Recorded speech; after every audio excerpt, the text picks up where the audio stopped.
तर दिल्लीला जेव्हा आम्ही स्टार्टिंगला उतरलो, म्हणजे आमच्या जर्नीची जेव्हा स्टार्टिंग झाली, टूरची जेव्हा स्टार्ट झाली, जेव्हा दिल्लीला पोचलो, जेव्हा आम्हाला न्यू दिल्लीवरून निजामुद्दीन स्टेशनला जायचं होतं बाय बस, जे तुम्ही माझ्या आधीच्या ब्लॉगमध्ये बघितलं असेल.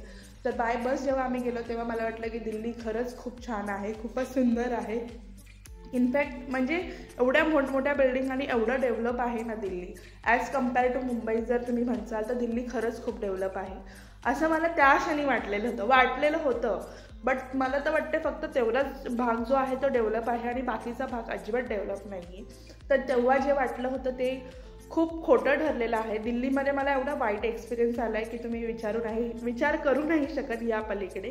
तर झालं असं की आम्ही पोचलो दिल्लीला.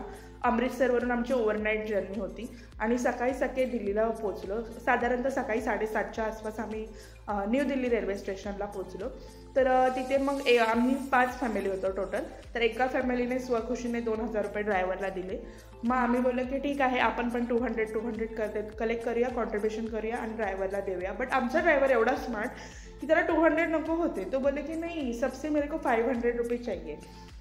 मग सगळ्यांनी 500 रुपीज काढून ड्रायव्हरला दिले. तर मला ही गोष्ट नाही आवडली. सकाळी जे आमच्यासोबत घडलं ते बाबा ज्याची त्याची परिस्थिती असेल त्याच्या इच्छेने, आणि तुम्हाला कंपनी जी आहे ते पेमेंट प्रोव्हाइड करते, तर तुम्ही असे पैसे जे आहे ते मागितलेच नाही पाहिजे. तर बाकीचे जे लोक होते नेहमी फिरणार ते बोलले की नाही, असे हे लोक मागतात आणि आपल्याला द्यावे लागतात. तर तिथेच माझा मूड ऑफ झाला. मिस्टर बोलले की काय तू सकाळी आता एवढा खर्च केला आणि एवढ्यासाठी. पण जी गोष्ट करेक्ट आहे ती करेक्टच आहे.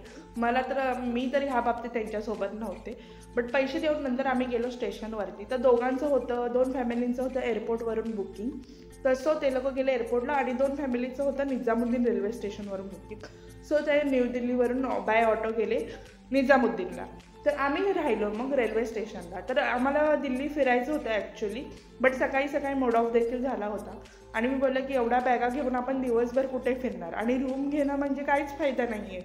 आपली संध्याकाळची 7ची ट्रेन आहे. मग दिवसभरासाठी रूम घेणार आणि रूममध्ये राहणार पण नाही, बॅगा ठेवणार आणि मग फिरणार. तर मग जे रेल्वे स्टेशन असतात तिथे लॉकर सिस्टम असते. तर लॉकरमध्ये बॅगा ठेवायच्या. बट आमची तिकीट जी होती ती अजून कन्फर्म झालेली नव्हती, वेटिंगवर होती. आम्ही स्लीपरचं जे बुकिंग केलेलं, तर येताना पण म्हणजे आमची वेटिंगवर होती, बट ती कन्फर्म झाली होती सेम डेला. बट आणि आग्र्यावरून जी आम्ही दिल्लीला गेलो ती देखील ट्रेन आमची कन्फर्म नव्हती, कारण की आम्ही एंड मुवमेंटला बुकिंग केलं. बट आमची सेम डेला जी आहे तिकीट कन्फर्म झालेली होती. मग आम्ही बोलले की ठीक आहे, आपण रेल्वे स्टेशनवरतीच वेट करूया. काय आता कुठे फिरणार, आणि एवढं ऊन पण लागते, बॅगा घेऊन आणि रिद्वीला घेऊन फिरणं म्हणजे इम्पॉसिबल आहे. मग तिथे बसलो आम्ही. तर स्टेशनवरती काहीसुद्धा खायचं नाही आहे. जे लोक गेले असतील त्यांना माहिती असेल, नियर बाय काही म्हणजे काहीच नाही भेटत. सो आम्हाला एक कॅन्टीन दिसलं. मग तिथे आम्ही जाऊन म्हटलं काहीतरी नाश्ता करूया. तर नाश्ता हा प्रकार नव्हता, जेवण होतं त्यांच्याकडे. तर तुम्हाला माहिती असेल कॅन्टीनमध्ये थोडंसं स्वस्त असतं जेवण. सो आम्ही बोललं की ठीक आहे, चला जेवण आपण राईस घेऊया आणि तिघांमध्ये खाऊया, कारण की भूक देखील लागलेली होती. मग बोललं ठीक आहे. मग तिथे गेलो आणि त्यांनी असे रेट्स लावलेले की पहिला आमच्यासोबत दिल्लीमध्ये झालेला पहिला स्कॅम तर त्या लोकांनी वरती हाफ लिहिलेलं होतं, प्रत्येक प्लेटच्या वरती प्राईस. हाफ म्हणजे हाफ लिहिलेलं होतं, खाली प्लेटचं नाव आणि तिथे समोर प्राईस, आणि त्यामध्ये सगळ्याला एंडला होतं चिकन बिर्याणी.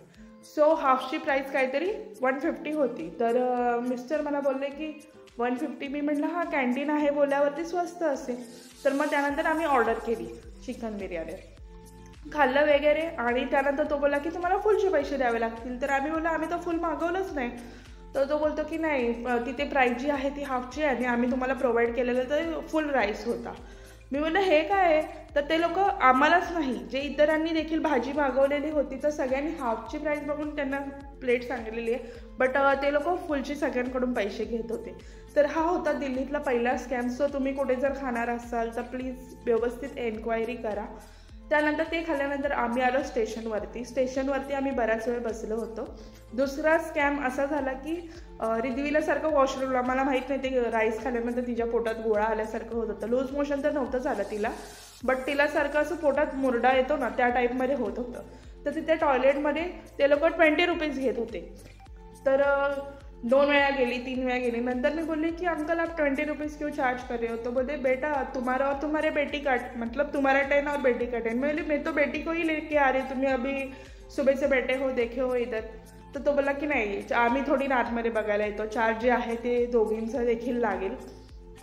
तर असं मला वाटतं रिद्वी त्या दिवसभरात पूर्ण 7 ते 8 वेळा गेलेली होती. तर जे की मला नाही, म्हणजे तो जो एक्स्ट्रा खर्च झाला तो तर वेगळा. सो दिवसभर आमचा तो खर्च झाला. त्यानंतर असं झालं की जेव्हा संध्याकाळी 5 वाजले तेव्हा आम्हाला समजलं की आमचं ट्रेनचं तिकीट कन्फर्म झालेलं नाही आहे. सो कन्फर्म झालेलं नाही आहे बोलल्यानंतर आमचे तिथेच 12 वाजले की अरे बापरे, एक जरी सीट आमची कन्फर्म झाली असते, कारण की आम्ही स्लीपरचं बुकिंग केलेलं आहे. सो आम्ही दोघंजणं पण ॲडजस्ट करून गेलो असतो. बट ट्रेनचं तिकीटच कन्फर्म झालेलं नाही आहे. मग आता काय करणार, आणि परत TCने वगैरे पकडलं आणि गेलो जरी ट्रेनने तरी बसणार कुठे, कारण की ट्रेनमध्ये ऑलमोस्ट तुम्हाला माहिती एवढी गर्दी असते ऑलरेडी. तर आम्ही बोललो की ठीक आहे, चला मग आता इथून आपल्याला दुसरा सोर्स शोधला पाहिजे घरी जाण्यासाठी, कारण की घरी तर जायचंच आहे. मग तिथून आम्ही एन्क्वायरी केली की बाबा कुठून गाडी भेटते, कुठून नाही. मग तिथून आम्हाला सांगितलं की एका ठिकाणाहून ट्रॅव्हल्स भेटते, तर तुम्ही तिथे जावा. तर बा आम्ही ऑटोवाल्यांना विचारलं, तर ऑटोवाल्यांनी आम्हाला सांगितलं ऑलमोस्ट 700 to 800 ते लोक घेतात. तर दिल्लीने म्हणजे आम्हाला 10,000चा चुना लावला आहे. आता तुम्ही ऐकचाल पुढे काय झालं आमच्यासोबत, काय नाही ते. तर ऑटोवाले आम्हाला बोलले की 700 to 800 घेणार. मग नंतर एक शॉपवाला होता जिथे मी रिद्वीसाठी कोल्ड्रिंक घेतलं होतं, तर तो बोला कि दीदी यहाँ से ना बस से जाना, क्योंकि ऑटो वाला भी तुम नए हो तो देख के तुमको लूटेंगे ही, तो मैं आपको बस बताता हूँ, इधर से जाओगे तो बस स्टँड आहे, वहाँ से आप चले जाना. म्हणजे काही चांगले लोक देखील होते, बट काहीच होते बोलतात ना 100% मधून 1% असतात तेच लोक चांगले होते. मग तिथून आम्ही गेलो की बस स्टॉपला विचारलं, तर बसवाल्यांना तर काही इन्फॉर्मेशन होती की कुठे ट्रॅव्हल्स उभं राहतात वगैरे काय, बट आम्हाला 1-2 जणांनी नाव सांगितलेलं, आम्ही ते नाव सांगितलं आणि त्यांना विचारलं की किती नंबरची बस वगैरे जाते.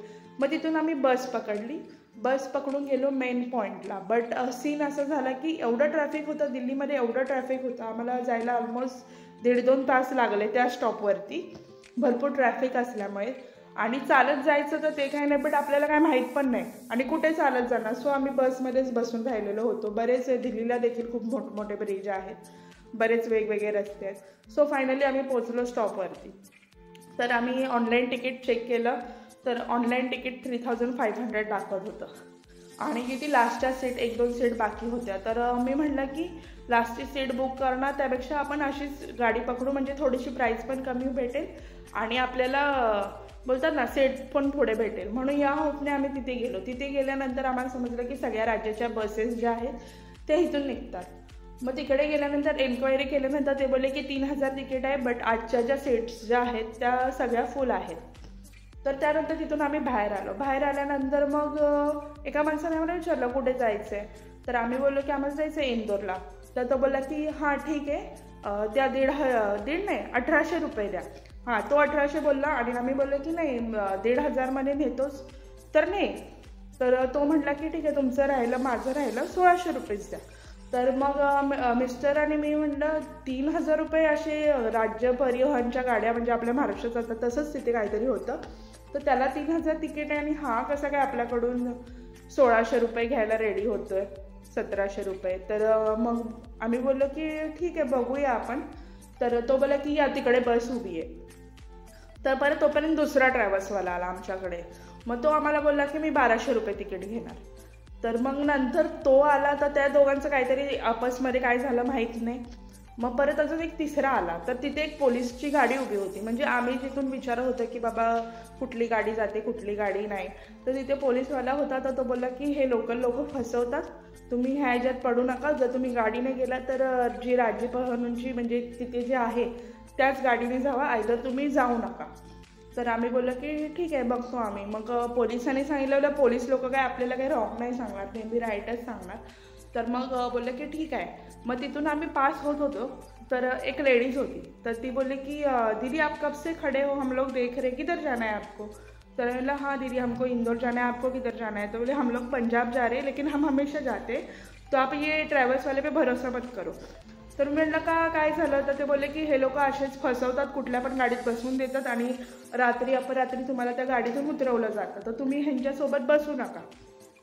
तर मग मी म्हटलं हां ते पण तर आहे, जर ह्या लोकांनी आम्हाला कुठल्या गाडीत बसवलं आणि कुठेच मध्यरात्री उतरून दिलं तर आम्ही करणार काय. एकतर रिद्वी आहे, सोबत मोबाईल, पैसे जे पण काही कॅरी केलेलं आहे. आणि लुटलं तर काय, आपण नवीन ठिकाणी आहोत, काय करणार. मग तिथे आम्ही एवढं आमचं डोकं फिरलं, जवळजवळ 2 ते 3 तास आम्ही तिथेच त्या ह्याच्यावरती फिरत होतो. आणि असं की सगळेच सोर्सेस बंद झालेले की बाबा करायचं काय आणि आता कसं आपण घरी पोचणार, कसं नाही. कारण की इथून जर आता रेल्वे स्टेशनला जायचं तर रेल्वेचं तिकीट पण भेटणार नाही. रेल्वे स्टेशनपासून आम्ही 1.5-2 तास लांब आलेलो होतो.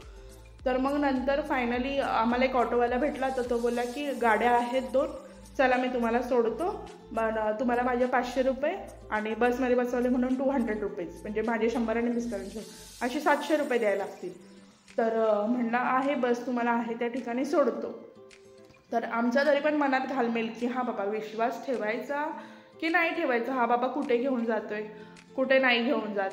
मग त्यानंतर मिस्टर बोलले की आता इथे रात्रभर अडकून पडण्यापेक्षा जाऊया, खरंच ट्रॅव्हल्स असेल तर. परत मग एका साईडला वाटलं की ह्याने कुठे नेलं कोपऱ्यात, कुठल्या अडवाणी रस्त्याला आणि लुटलं बिटलं तर. मी म्हटलं काहीच नको, काही गरज नाही आहे. त्यापेक्षा आपण एक काम करूया, इथे हॉटेल बघूया, रूम बुक करूया, रात्रभर स्टे करूया आणि उद्याचं जे आहे ते बुकिंग करूया. इथे राज्य परिवहनच्या गाड्या आहेत, तिथून बुकिंग करून आपण उद्या जाऊया. मग त्यानंतर एक माणूस भेटला, तो पण बोलला की देखो इधर लास्ट तुला 6 बजे तक म्हणजे 6 वाजेपर्यंत गाड्या असतात. त्यानंतर लांबच्या पल्ल्याच्या ज्या गाड्या आहेत त्या सगळ्या निघून जातात. सो तुम्ही कोणावरच विश्वास ठेवू नका, नवीन दिसतंय म्हणून सांगतोय. मग तिथून मग फायनली आम्ही तिथेच जवळ एक रूम बुक केली. आणि हॉटेल पण एवढे दिल्लीचे कॉस्टली आहेत. 2200 रुपयाला आम्हाला 1 नाईटसाठी रूम भेटली. 2200 रुपयाला तुम्ही विचार करू शकता. एवढी तर आम्हाला आग्र्याला देखील महाग भेटली नव्हती. तर पहिला आमचा तो खर्च झाला की 2200 रुपये. तिथून थोड्याच डिस्टन्सवर आम्ही बुक केलेली होती. रूम बुक केली, रूममध्ये गेलो आणि सरळ म्हणजे एवढा वैताग आलेला, दिवसभर एक तर रात्रभर झोप नाही, दिवसभर हे सगळं आमच्यासोबत झालं. मग मी म्हटलं की काही गरज नाही आहे, कसं तरी खाल्लं. मी काहीच शूट केलं नाही. तो दिवस माझा एवढा खराब गेला की काहीच विचारू नका. काही खाल्लं थोडंफार आम्ही, काहीतरी भाजी कशाची तरी मागवली होती आणि रोटी. तर जेवलो आणि आम्ही झोपून गेलो. तर त्या दिवशी आमचं काही शूट केलेलं नाही आहे. तर मी डिरेक्टली दुसऱ्या दिवशी जे काही शूट केलेलं आहे ते व्लॉगमध्ये टाकते. तर असा आमचा पूर्ण दिल्लीचा एक्सपिरियन्स होता. दुसऱ्या दिवशी मी ऑनलाईन तिकीट बुक केले, 3000 पर पर्सन तिकीट होतं. त्याचेच आमचे 6000 झाले. आणि दिल्लीमध्ये जे काही एक्सप्लोअर करायचे ते, तर पहिलं तर आम्ही लाल किल्ल्याला बसनेच गेलो होतो. नंतर दिल्ली गेटला गेलो, तिथे देखील आमच्यासोबत स्कॅम झाला. दिल्ली गेटवरून जेव्हा रिटर्न येत होतो तेव्हा आम्हाला बस नाही भेटली. सो आम्ही ऑटोने आलो 400 रुपीज देऊ. कारण की आम्हाला किती मी बोललेली तुम्हाला 4:45ची गाडी होती. तर तिथेच आम्हाला ऑलमोस्ट 2:30 वाजलेले होते. तर एका तासात जाऊन परत म्हटलं काहीतरी खाऊन निघूया, कारण की रस्त्यात परत गाडी कुठे थांबवते, कुठे नाही थांबवत. सो आम्ही तिथून देखील ऑटो करून आलो. ते देखील मी काही शूट केलेलं नाही आहे. तर असा इतका वाईट एक्सपिरियन्स होता दिल्लीमध्ये. दिल्लीमध्ये एकच गोष्ट नाही आवडली की लोक सहज खोटं बोलून जातात. काहीच विचार करत नाही की समोरचा व्यक्ती किती लांबून आलाय. आणि खोटं बोलायची देखील किती हद असते. लोक काहीच विचार करत नाही. तर ती गोष्ट मला दिल्लीच्या बाबतीत अजिबात आवडली नाही. डे 1ला देखील आमच्यासोबत स्कॅम झाला, डे 2ला देखील स्कॅम झाला. तर तुम्ही दिल्लीला जाणार असाल तर मी जाऊ नका असं नाही बोलणार. दिल्लीला फिरण्यासारखं भरपूर काही आहे. जसं की एक लोटस टेम्पल देखील आहे. बरंच काय फिरण्यासारखं होतं. बट आमचं तेवढी इच्छाच राहिली नव्हती. आम्ही फक्त 2 पॉईंट बघितले. 3ऱ्या पॉईंटला जायचं तर मी सांगते काय आम्हाला बसच नाही भेटली. सो आम्ही तिथून आलो रिटर्न. तर इतका वाईट एक्सपिरियन्स होता दिल्लीमध्ये. मी तर ठरवलं माझ्या लाईफमध्ये मी पुन्हा कधी दिल्लीमध्ये फिरणार नाही. इतका वाईट एक्सपिरियन्स आलेला होता. तर व्लॉगमध्ये मी एवढं काही शूट केलेलं नाही. सो डिटेलमध्ये सांगण्यासाठी मी हा व्हिडिओ जो आहे तो शूट करते. तर तुम्हाला काय वाटतं ह्यावरती नक्कीच मला कमेंट करून सांगा.